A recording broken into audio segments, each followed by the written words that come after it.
NEET தேர்வுக்கு எதிராக தமிழக அரசு சட்ட முன்வடிவு கொண்டு வந்திருப்பதை மருத்துவர்களும் வரவேற்றுள்ளனர். இளநிலை மற்றும் முதுநிலை மருத்துவம் மற்றும் பல் மருத்துவ படிப்புகளுக்கு மத்திய அரசு நடத்தக்கூடிய நீட் நுழைவுத் தேர்விலிருந்து விலக்கு பெறுவதற்காக தமிழக அரசு சட்டமன்றத்தில் மசோதாவை தாக்கல் செய்திருக்கிறது. சமூக சமத்துவத்துக்கான டாக்டர் சங்கம் சார்பாக இந்த 2 மசோதாக்களையும் நாங்கள் மனமாற வரவேற்கிறோம். மத்திய அரசு நடத்தக்கூடிய நீட் நுழைவுத் தேர்விலிருந்து உயர் சிறப்பு மருத்துவ கல்வி இடங்களுக்கும் விலக்கை பெறுவதற்கு தமிழக அரசு உடனடியாக சட்டத்தை இயற்ற வேண்டும் என சமூக சமத்துவத்திற்கான டாக்டர் சங்க சார்பாக நாங்கள் கேட்டுக்கொள்கின்றோம்.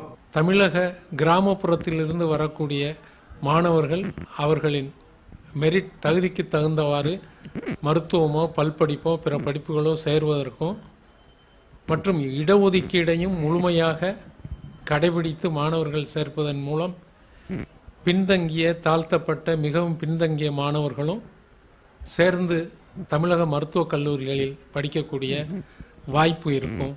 எனவே இந்த சட்ட முன்வடிவு சட்டமாக்க அவசியம் மத்திய அரசும் ஒத்துழைப்பு தர வேண்டும் என